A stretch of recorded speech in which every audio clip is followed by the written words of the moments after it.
यहाँ पर देखिए एक चैप्टर है और इसका नाम है इन द किंगडम ऑफ फूल्स और इसको लिखा है ए के रामा अनुजन ने लिखा है। किसने लिखा है? ए के रामा अनुजन ने लिखा है। ये कौन है तो देखिएगा, ए के रामा अनुजन वाज बोर्न ऑन 16 मार्च 1929 इन मैसूर। ए के रामा अनुजन का जन्म जो है मैसूर में 16 मार्च 1929 को हुआ था। ही was a poet and scholar. ये एक कवि थे और एक विद्वान थे। He wrote in English and Canada. ये इंग्लिश में और कनाडा लैंग्वेज में लिखते थे।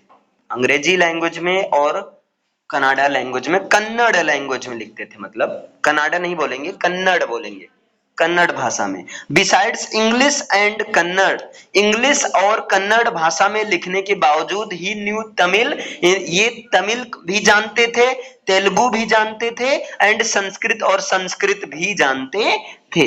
Ramanujan got doctorate in English literature. Ramanujan English literature से इन्होंने डॉक्टरेट यानी कि पीएचडी किया था। ही was awarded MacArthur fellowship. इनको मैक अर्थर फेलोशिप का पुरस्कार मिला, साहित्य अकेडमी अवार्ड मिला एंड पद्मश्री और पद्मश्री अवार्ड मिला। Ramanujan died on 13 July 1993 in Chicago, United States. अनुजन की जो मृत्यु हुई वो कहां पर हुई? यूनाइटेड स्टेट्स यानी अमेरिका के शिकागो शहर में 13 जुलाई 1933 को हुई थी।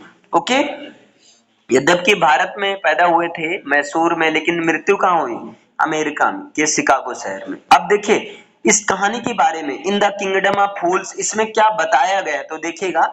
द स्टोरी, ये जो कहानी in the kingdom of fools है, is a Kannada folk tale. ये जो एक कन्नड़ की लोक कथा है, कन्नड़ लोगों के बीच में जो कथाएं हैं, कहानियां, उनकी कहानी है। फ्रॉम ए के रामानुजन्स फोक टेल्स फ्रॉम इंडिया। और ये ए के रामानुजन के फोक टेल से, लोक कथा से लिया गया है। इमेजिन, आप ये कल्पना करो, इमेजिन करो, if you are in the kingdom of fools, अगर आप ऐसे जगह पर हो जहां पर मूर्खों का राज्य हो, अगर आप मूर्खों के राज्य में रहते हो, आप कल्पना करो, where people work during night, जहां पर लोग रात में काम करते हो, एंड स्लीप ड्यूरिंग डे, और दिन में सोते हो। आप कल्पना करो, कल्पना कर लिए?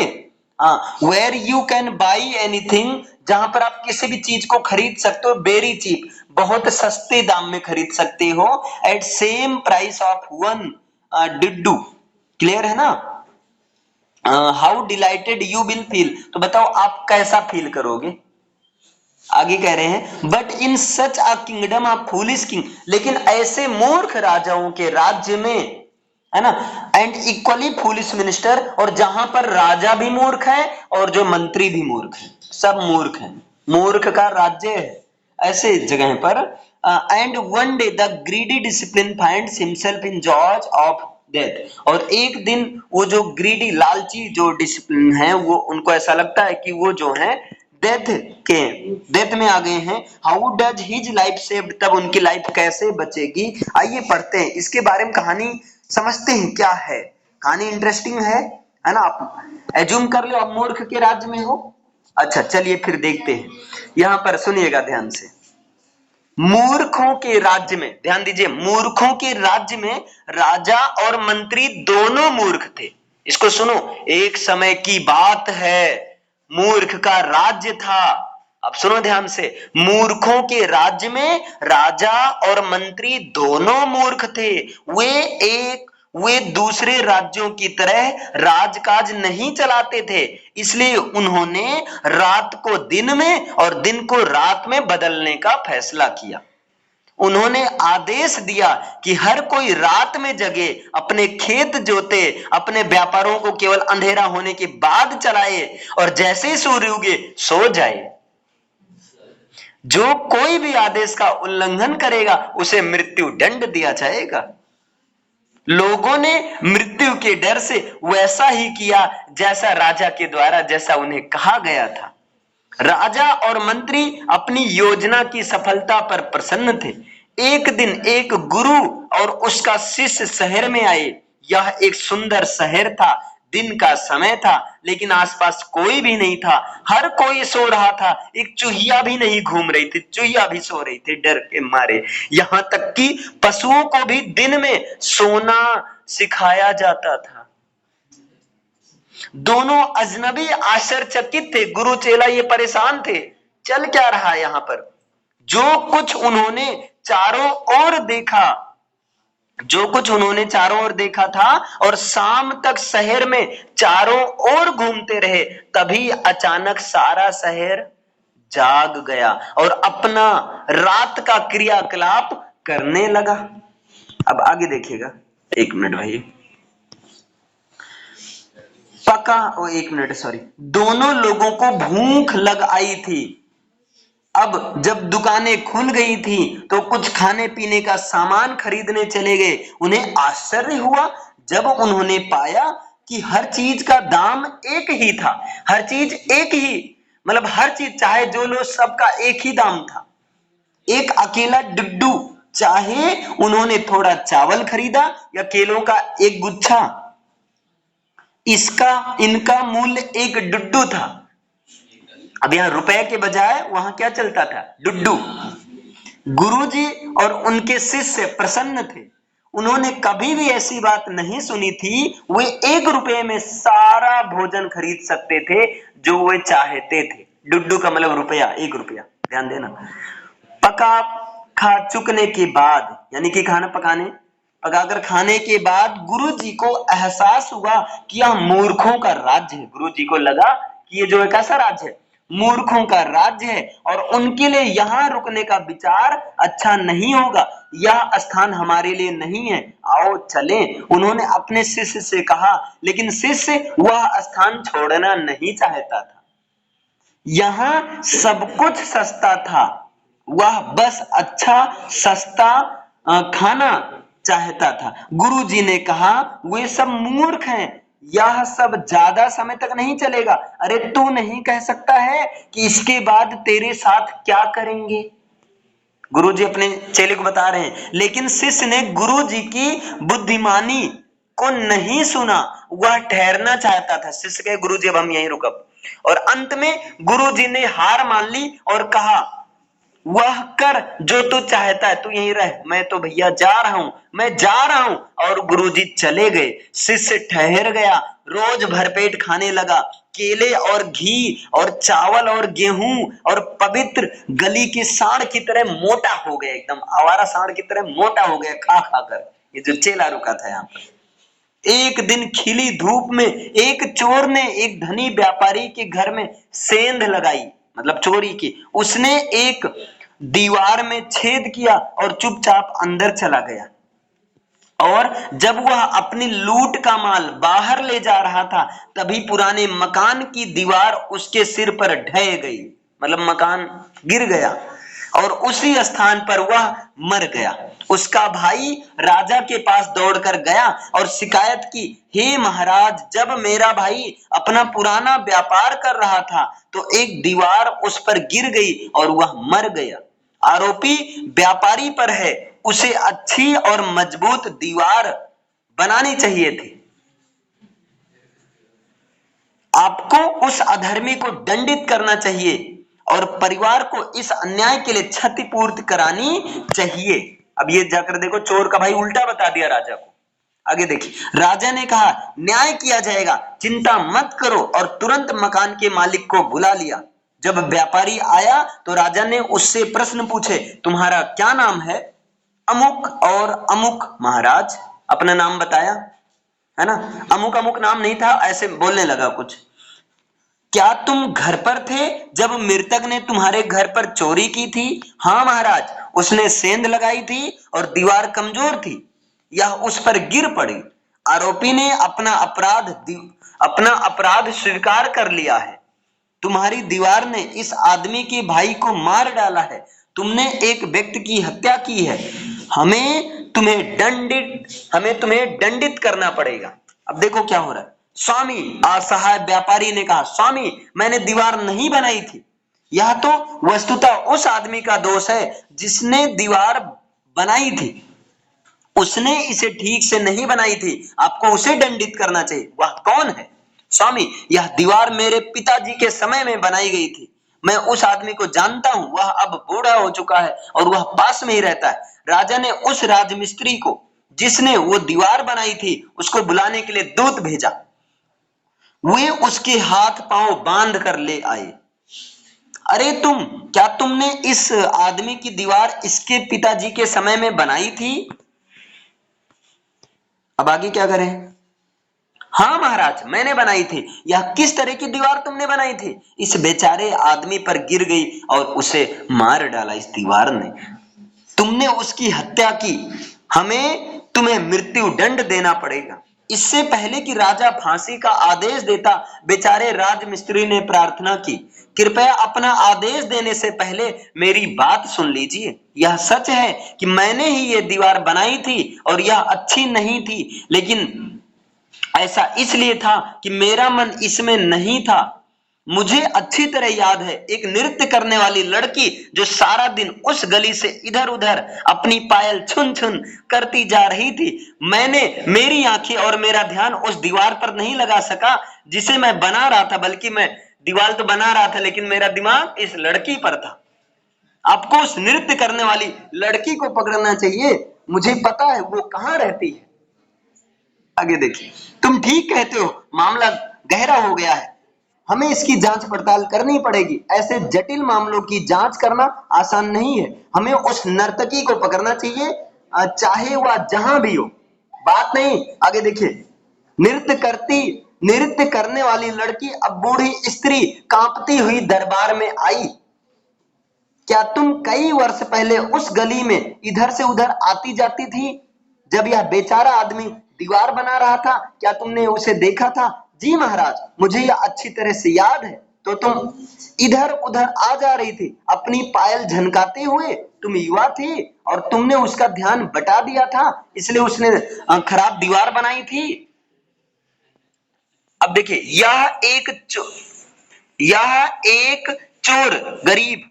एक गरीब चोर पर गिर गई और उसने मार डाला। मतलब चोर था बेचारा, गरीब था, उसके ऊपर गिर गई, चोर मर गया। तुमने एक निर्दोष व्यक्ति को मार डाला है, तुम्हें दंड अवश्य मिलेगा। उसने 1 मिनट तक सोचा और कहा, स्वामी रुके, अब मैं जान गई हूं कि मैं गली में क्यों आ जा रही थी। मैंने सुनार को अपने लिए आभूषण बनाने के लिए कुछ सोना दिया था। वह आलसी बेईमान आदमी था। उसने इतने सारे बहाने बनाए, कहा मैं इसे अब दूंगा, मैं इसे तब दूंगा, वगैरह वगैरह सारे दिन। उसकी वजह से ही मैं उसके घर 1 दर्जन बार आती जाती रही, मतलब कम से कम 12 बार आती जाती रही, और तभी इस मिस्त्री ने मुझे देखा।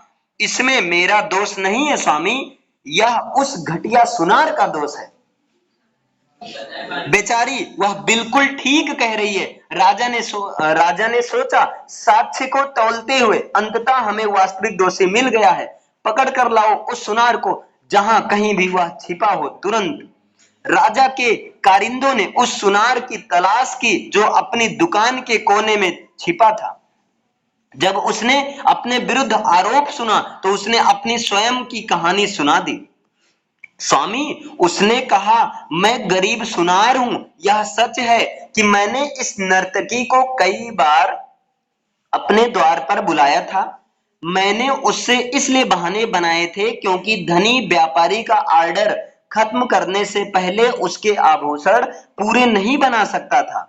उनके यहाँ महोत्सव था और वे प्रतीक्षा नहीं कर सकते थे। आप जानते ही हैं कि धनी व्यक्ति कितने अधीर होते हैं, कितने बेईमान होते हैं। कौन है ये धनी व्यापारी जिसने तुम्हें इस निर्धन स्त्री के आभूषण पूरे करने से रोका?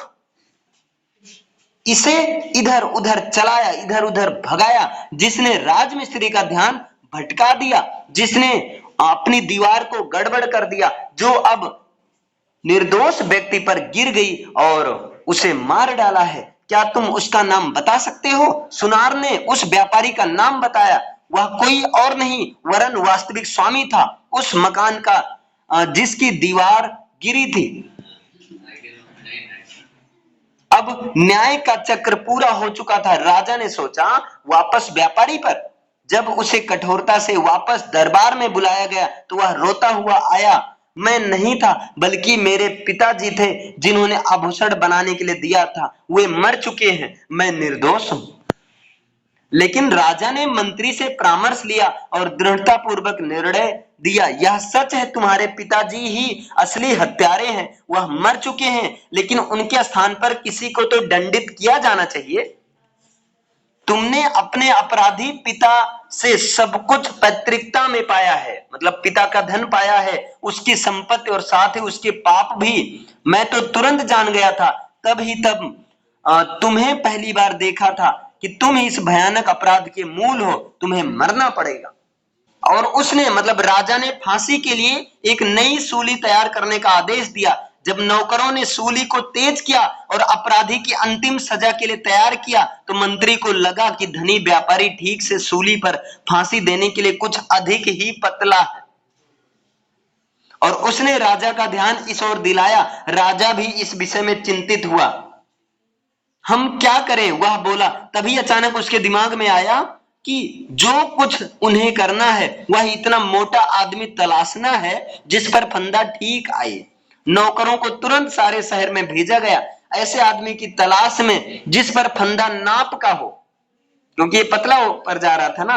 और उनकी दृष्टि एक शिष्य पर पड़ी जो महीनों तक केले, चावल और गेहूं और घी खा खाकर मोटा हो चुका था, इसके ऊपर पड़ी।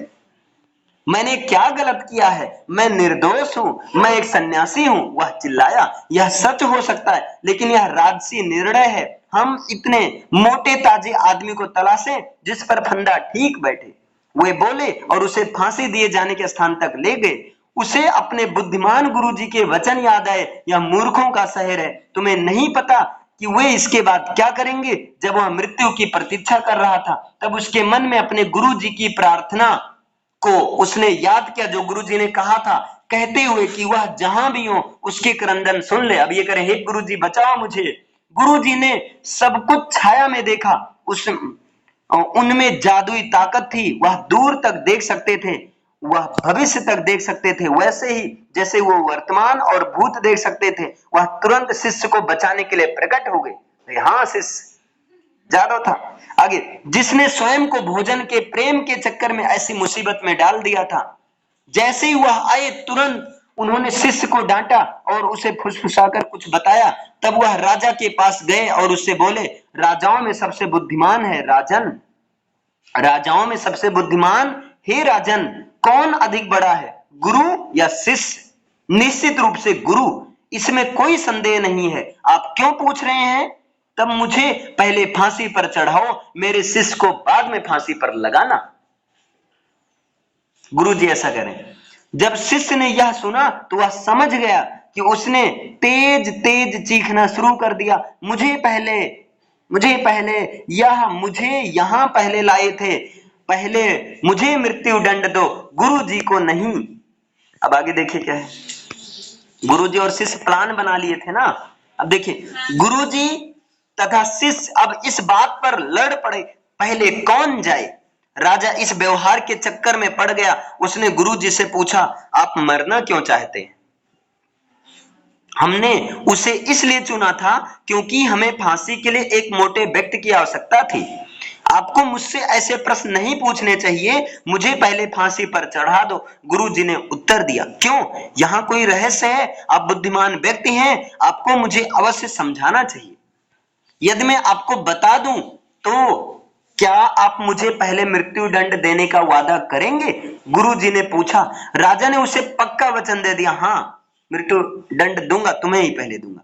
गुरुजी उसे एक और ले गए नौकरों से दूर, ताकि नौकर ना सुन सके, और उसे फुसफुसाकर बोले, क्या आप जानते हैं हम तुरंत अभी क्यों मरना चाहते हैं? हम सारा संसार घूमे हैं, लेकिन हमने इस जैसा नगर या आप जैसा राजा कभी नहीं देखा है। यह फंदा न्याय के देवता का फंदा है, यह नया है, इस पर कोई अपराधी फांसी नहीं चढ़ा है। जो कोई भी इस पर पहले मरेगा उसका पुनर्जन्म इस देश के राजा के रूप में होगा। कुछ समय के लिए राजा और मंत्री के रूप में आनंद लेना हमारे लिए अच्छा होगा। स्वामी, आप अपना वचन निभाएं और हमें मृत्यु दंड दे दें, मुझे पहले याद रहेगा ना। अब देखिए, राजा अब गहरी सोच में पड़ गया।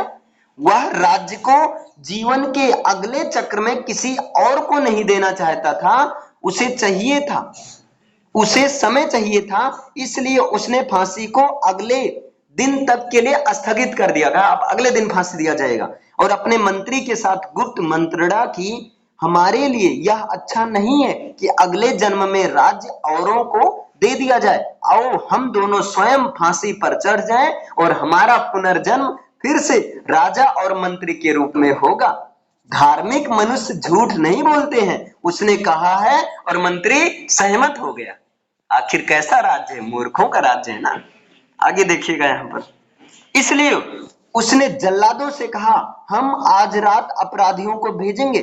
जब पहला व्यक्ति तुम्हारे पास आए तो उसे पहले फांसी चढ़ा देना, फिर दूसरे व्यक्ति के साथ भी ऐसा ही करना। यह मेरा आदेश है, कोई गलती मत करना। उस रात राजा और उसका मंत्री चुपचाप कारागार गए, गुरुजी और शिष्य को मुक्त किया, अपने आप उन दोनों का बेस बनाया, गुरुजी और शिष्य वाला रूप बना लिया राजा मंत्री। और जैसा कि पहले ही राजसी सेवकों के साथ तय था, उन्हें फांसी के फंदे तक ले जाया गया और तुरंत फांसी दे दी गई। किसको फांसी दे दी गई? राजा और मंत्री को। आखिर गुरु गुरु होता है। गुरु ने देखो कैसे दिमाग लगाया। आगे देखिए, जब मृत शरीरों को कौवों और गिद्धों के आगे फेंकने के लिए उतारा गया तो लोग भयभीत हो गए। उन्होंने अपने सामने राजा और मंत्री के शव देखे। नगर में असमंजस की स्थिति बन गई। सारी रात वे शोक मनाते रहे और राज्य के भविष्य के विषय में विचार विमर्श करते रहे। कुछ लोगों को अनायास गुरुजी और शिष्य का ध्यान आया और उन्हें पकड़ लिया। जब वे चुपचाप नगर को छोड़ने की तैयारी कर रहे थे, तब गुरुजी और शिष्य को फिर से पकड़ कर लाया गया। अब क्या हुआ? हाँ, हम लोगों को एक राजा और एक मंत्री की आवश्यकता है, किसी ने कहा। अन्य लोग भी इससे सहमत हो गए। उन्होंने गुरुजी और शिष्य को अपना राजा और मंत्री बनने की प्रार्थना की। शिष्य को मनाने में अनेक तर्क वितर्कों की आवश्यकता नहीं पड़ी। शिष्य तो तुरंत तैयार हो गए, हाँ हम तो तैयार हैं। लेकिन गुरुजी को मनाने में अधिक समय लगा। वे अंततः मूर्ख राजा और मूर्ख मंत्री के राज्य पर शासन करने को इस शर्त पर सहमत हो गए कि वो पुराने सारे कानून बदल देंगे, ये दिन रात वाला सिस्टम खत्म करेंगे। और तब से रात फिर से रात हो गई और दिन फिर से दिन हो गई। आप एक डुड्डू में कुछ प्राप्त नहीं कर सकते थे। यह अन्य किसी स्थान के जैसा हो गया, बिल्कुल सब कुछ सही हो गया। क्लियर है?